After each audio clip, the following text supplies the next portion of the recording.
Hi every one and happy new year எல்லாருக்குமே. இந்த வருஷத்தோட முதல் நாளில் இது என்னோட முதல் வீடியோ. இந்த வீடியோவை நான் ஸ்டார்ட் பண்ணுறதுக்கு முன்னாடி என்ன பண்ணலான்னு இருக்கேன்னா, ஒரு சின்ன கதை, ஒரு குட்டி ஸ்டோரி மாதிரி சொல்லிட்டு ஸ்டார்ட் பண்ணலான்னு இருக்கேன். ஒரு ஊரில் என்னென்னா, கஷ்டமான ஒருத்தன் தான் நம்ம. அவன் எப்போ பார்த்தாலும் கஷ்டம் கஷ்டம் கஷ்டம் கஷ்டம்னே சுற்றிட்டு இருப்பான். அவன் கஷ்டத்தை சுற்றினாலும் பரவாயில்ல, அவன் கூட இருக்காங்க பார்த்தீங்களா, அவங்களுக்குமே அவன் கஷ்டத்தையே சொல்லி இது பண்ணி அழுது ஒரு இன்டென்ஷன். அவனை எப்படின்னா எல்லாருமே அவனை பார்க்கணும், அவங்ககிட்ட தான் பேசணும் அப்படின்னு ஒரு இன்டென்ஷன்லேயே சுற்றிட்டு இருந்தான். ஒரு நாள் என்ன ஆகுதுன்னா, அவனுக்கு ஒரு சந்தோஷமான விஷயத்துலேயே சந்தோஷமாக ஒரு விஷயம் நடக்குது. ஆனால் அந்த சந்தோஷத்தை அவனால் உணர முடியல. ஏன்னு பார்க்கும்போது கஷ்டம் கஷ்டம் கஷ்டம்னு சொல்லி சுற்றிட்டு இருந்தானா, அவன் இந்த சுற்றிட்டு இருந்தனால சந்தோஷம் எப்படி இருக்கும் அப்படின்னு அவன் மறந்துட்டான் ஃபுல்லாகவே. அப்படி தான் நம்மளுக்கு எப்போவுமே கஷ்டம் இருக்குது கஷ்டம் இருக்குது, கஷ்டம் எல்லாம் போனதுக்கப்புறம் தான் சிரிக்கணும் அப்படின்னு நினச்சோம்னா நம்மளால் சிரிக்கவே முடியாது. என்னதான் கஷ்டம் இருந்தாலுமே சிரிக்கணும், அதுதான் முக்கியம். ஏன்னா இருக்கிறது ஒரு லைஃப் தான். அதுக்கப்புறம் இன்னொரு இந்த கேமில் வர மாதிரிலாம் நம்மளுக்கு இந்த 3 ஹார்ட்டு 4 ஹார்ட்டுலாம் கிடையாது. ஒரே ஒரு இதுதான், ஒரே ஒரு லைஃப், ஒரே ஒரு சான்ஸ். முடிஞ்ச அளவுக்கு நல்லா வாழ்ந்துட்டு போயிடணும், யாரையும் தொந்தரவு பண்ணாமல் வாழ்ந்துட்டு போயிடணும். அது ரொம்ப ரொம்ப முக்கியம். என்னென்னு பார்க்கும்போது 2023 சொல்லும்போது நிறைய பேருக்கு நல்லா ஹாப்பியாக இந்த வருஷம் போயிருக்கும்.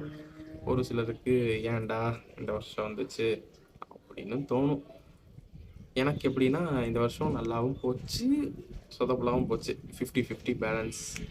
இந்த 2023ல் நான் என்ன மாதிரியான மிஸ்டேக்ஸ் பண்ணி அந்த மிஸ்டேக்லேருந்து ஓவர் கம் பண்ணி 2024ல் நான் அதை பண்ணாமல் இருக்கணும் அப்படின்னு சொல்லிட்டு ஒரு 4-5 விஷயம் நான் எடுத்து வச்சுருக்கேன். ஃபஸ்ட்டு விஷயம் என்ன தெரியுமா? லூஸ் டாக் போகிறது. ஒரு இடத்துல போயிட்டு சம்மந்தமே இல்லாமல் அவங்க ஏதோ பேசிகிட்டு இருப்பாங்க, நம்ம அந்த இடத்துல நம்ம ப்ரூஃப் பண்ணோம் நம்மளும் இருக்கோம் அப்படின்னு சொல்லி காமிட்டுன்னு என்ன பண்ணுவோம், போயிட்டு அந்த இடத்துல சம்மந்தமே இல்லாமல் பேசிகிட்டு இருப்போம். ஏன்னா சம்மந்தமே இல்லாமல் பேசிகிட்டு இருக்கேன் அவங்களுக்கு ஒரு பார்ப்பேன், சம்மந்தமே இருக்காது, ஏதோ ஒன்று பேசணும்னு சொல்லி அடிச்சுக்கிட்டே இருப்போம். அப்படி பேசும்போது என்ன ஆகும், அந்த இடத்துல நம்ம ஏதாவது ஒரு வார்த்தையை விட்டுருவோம். ஒரு சிலர் டக்குன்னு ஏதாவது ஒரு சின்ன வார்த்தையை விட்டோன்னே அவங்களுக்கு ஒரு மாதிரி ஆயிடும். அந்த வார்த்தை அந்த இடத்த விட்டுருவோம், ஆனால் அவங்க மனசில் எப்போவுமே அது இருந்துக்கிட்டே இருக்கும். அதுதான் நம்ம பண்ணுற தப்பே. முடிஞ்ச அளவுக்கு எங்கே போனாலுமே அமைதியாக இருந்துட்டு அமைதியாகவே போயிடணும். அந்த 24 இதை நான் பண்ணணுன்னு இருக்கேன். நம்மளுக்குன்னு பேச சான்ஸ் கிடைச்சா பேசலாம், அதுக்கு மேலெல்லாம் தயவு செஞ்சு பேசவும் கூடாது, எதுவுமே பண்ணக்கூடாது. அமைதியாக இருந்துட்டு அமைதியாக போயிடணும். Next over thinking.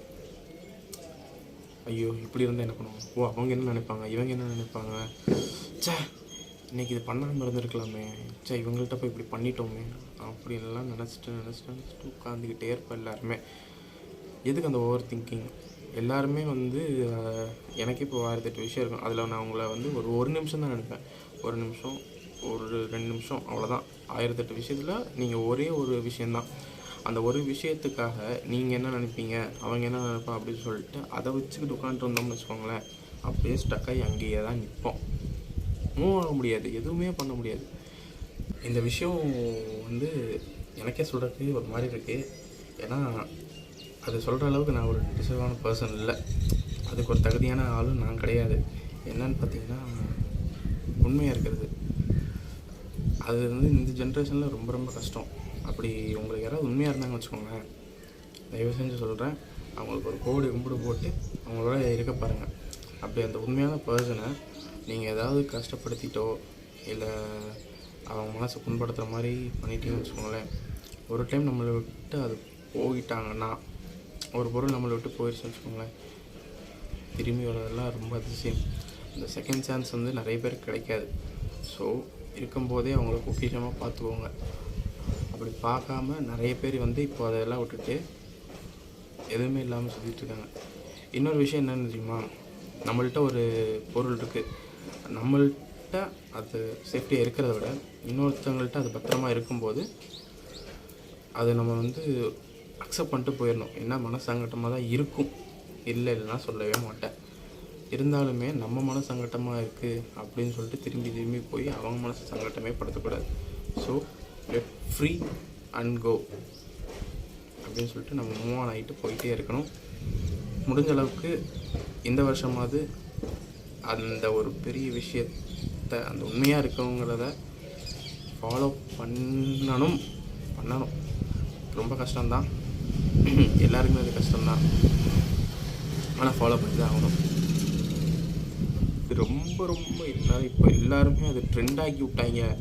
டிப்ரெஷனு எவனை பார்த்தாலும் சரி மச்சான் டிப்ரெஷனில் இருக்கேன்டா, நான் டிப்ரெஷனில் இருக்கேன்டா, எதுக்குன்னே தெரியாதுங்க டிப்ரெஷனில் இருக்கேன்பாங்க. ஃபஸ்ட்டெல்லாம் டிப்ரெஷன்னா அது ஒரு பெரிய விஷயம். இப்போ ஒரு சின்ன கிளாஸ் உடஞ்சா டிப்ரெஷனு, அது உடஞ்சா டிப்ரெஷன், எதுக்கு டிப்ரெஷன் எல்லாம் டிப்ரெஷனாக இருக்கும். யோசிச்சு பார்த்தாதோ முன்னாடி இருக்கல இந்த ஃபோனு, இதனால தான் முக்கால்வாசி பேர் டிப்ரெஷனே ஆகிறது. இது தூக்கி போட்டோம்னா டிப்ரெஷனே இருக்காது.